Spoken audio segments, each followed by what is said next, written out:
Okay guys, I just can't stand this anymore. I have to lay some cork. So I'm going to start here on the end of the peninsula, and hopefully this goes well. I did pick up the T-pins tonight at Walmart. You get 40 of these, and they're actually called T-pins, for $2.49 I believe. So I got 2 packages of them. Should be plenty long enough. So what I'm going to do is start here at the center, at the end of the center of the peninsula, and just run a piece this direction. So full strength white glue, and let's see, let me grab my pen over here just to kind of see where this is going to fit. So that's about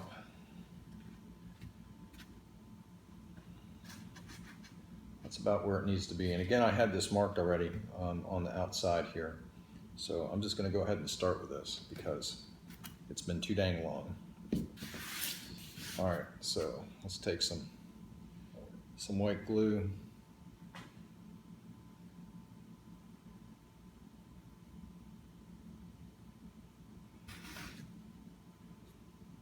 Spread it down. And I'm just going to start in the center right here. Make sure I'm up against my line. Take a T-pin. There we go. I'm just going to walk it around the edge, pressing it down into the glue as I go, making sure to keep the outside edge on my mark.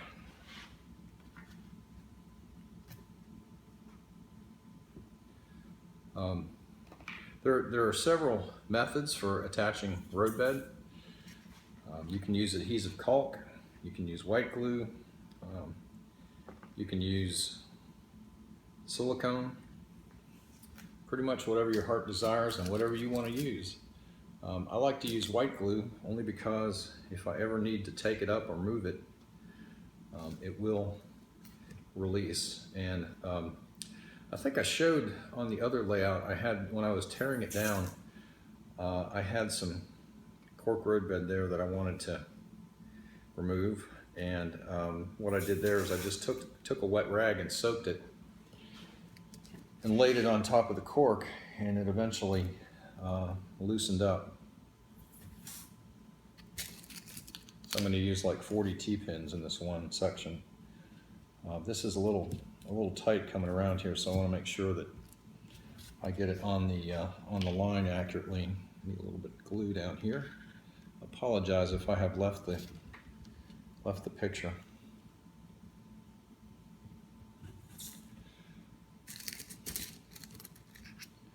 So just a couple of more. I want to make sure I stay on the line.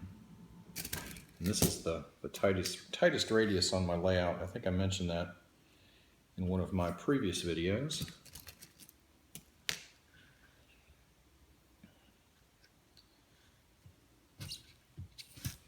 All right, so there's the first section down. What I'm going to do now is come back in and I'm going to actually lay another piece on the outside on either end of this, and then I'll come back in and I'll lay the center, the inside section. So I'm going to go ahead and put some more glue down here.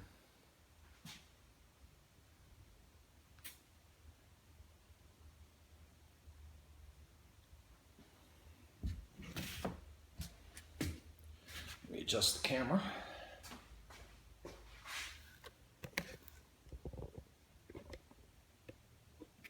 See my iced tea in the background.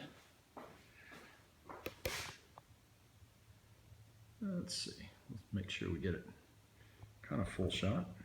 Okay. The other thing I like about white glue is you have plenty of time, plenty of working time with glue.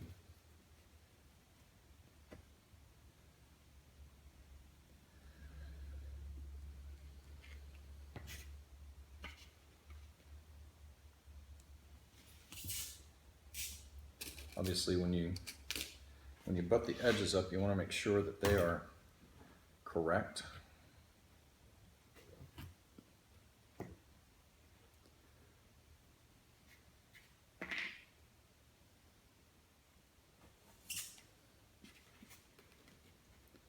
started to actually draw another radius on the end of this peninsula here, and then decided decided to go back with my original plan of using the original mark that I had here.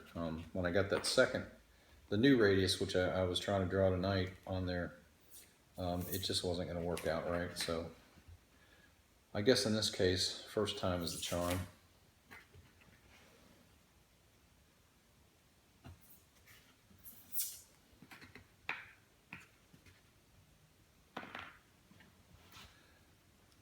So there's not a whole lot of rocket science to this.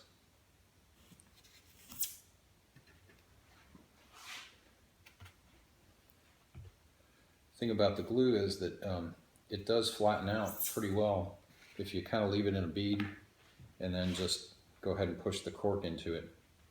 Why it, make sure I get on my center line here. It does, spread out pretty well, and it obviously adheres well to the cork. So I think one more pin will do it. Again, I apologize if I'm out of the shot. Just trying to work my way around the edge. Looks like we need one more, little bit of glue here.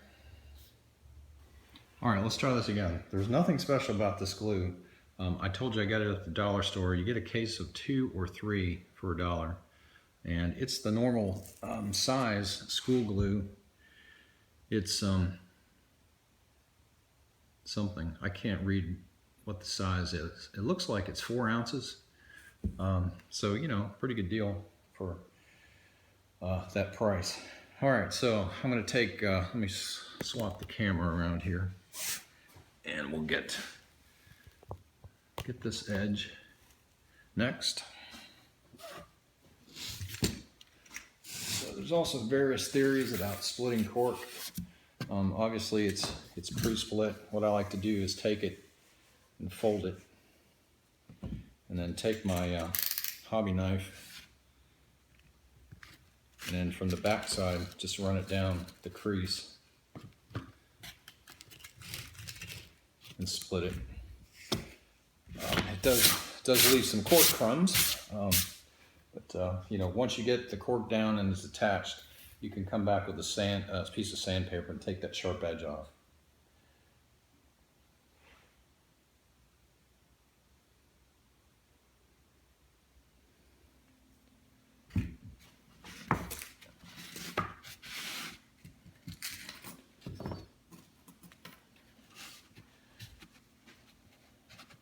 So I think I'm going to have to get some more T-pins, or be content to not laying very much cork in one setting.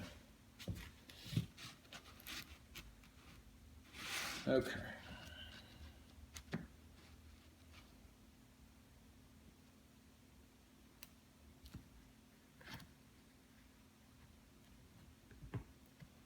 Obviously you want to make sure that your ends are butted up and square.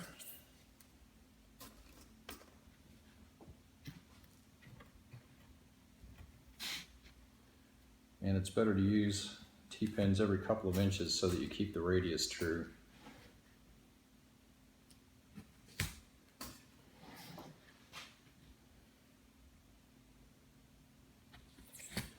And then any extra white glue, obviously, that squirts out or pushes out, you can come back with a damp cloth and clean that up. Get a little bit overzealous on the number of T-pins here. Let's try and spread that out a bit.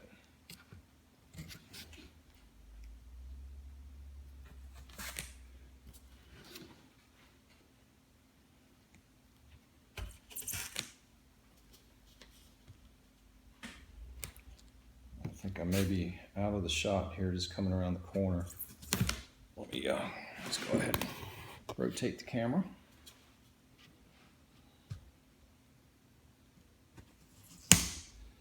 I know this may be as interesting as watching paint dry, but I thought I would just show you my process. Everybody has their own process. This may be not how how you would lay your cork, but it's how I lay mine. And it works for me. So again, you know, the thing about our hobby here is that you can pretty much do whatever you want. As long as you're happy with it, that's all that matters. I need one more bit of glue here.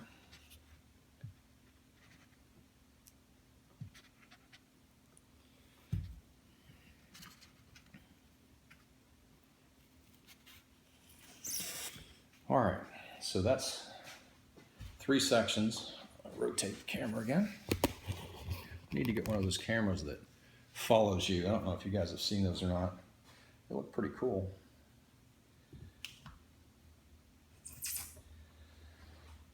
All right, just checking my seams. They look pretty good.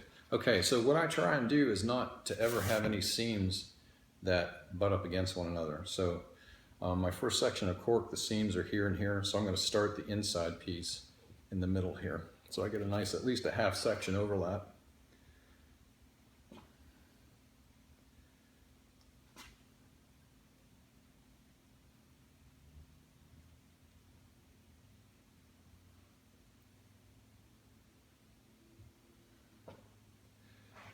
All right, let me just rotate the camera again.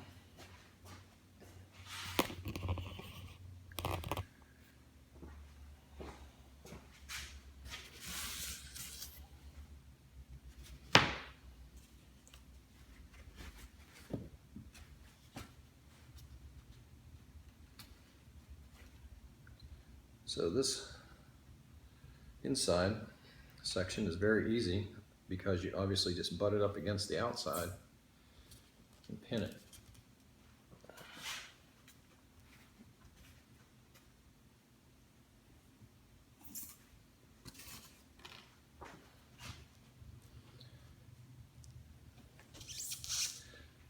Because the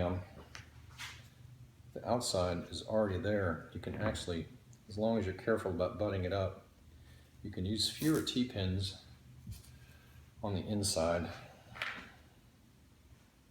because you've got the added holding power of the other piece of cork that you've already attached. Coming up a little short here. So, you know, as you can see, I painted the blue foam, and you know, I thought all my other lines were covered, and as luck would have it, once the paint dried, I could still see the old lines. So it's not a big deal. They're very light blue. So what I did is I went back and on the outside corners, I installed new lines there, and they're much darker blue. So they're showing up pretty well. All right, I can put one more pin here, and then we're good for that section. All right, so a couple spots in here that I have to add some more pins to. You get a nice little container for these T-pins.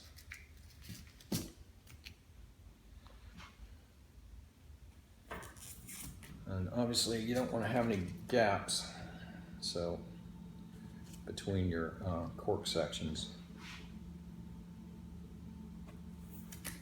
Okay. All right, now we'll do one more.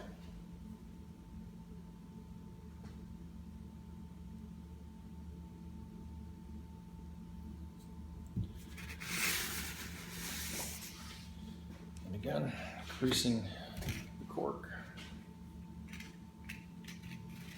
Take the hobby knife and split it.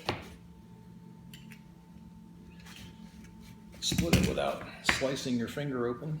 It's always a good thing. A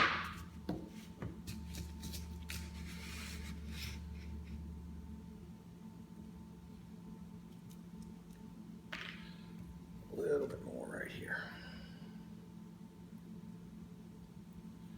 I'll make sure I've got plenty where these cork pieces butt up against one another.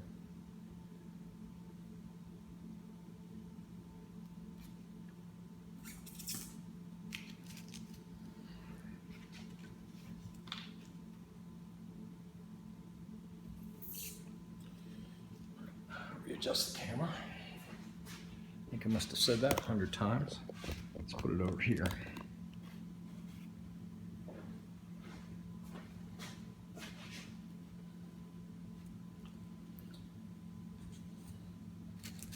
So other than relaying out my center lines, I haven't really done much else.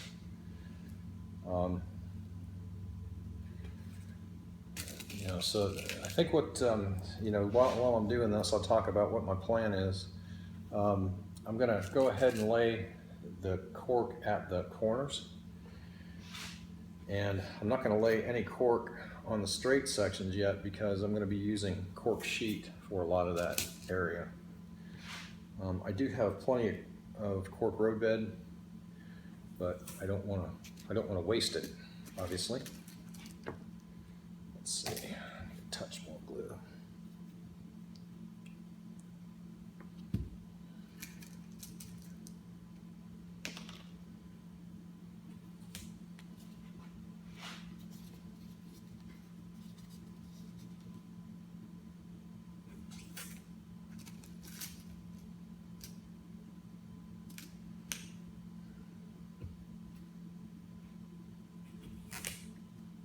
One more should do it.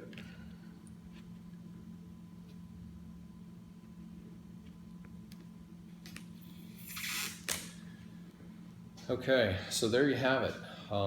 Basically, I don't know if I'm in the shot. You know, so here's the cork around the edge. I'll go ahead and pick the camera up now and show you. Let me put another pin in here, what this looks like. So let me check. I think all the seams look pretty tight. There's a couple of spots here and there. Let's redo a couple of these pins. Okay.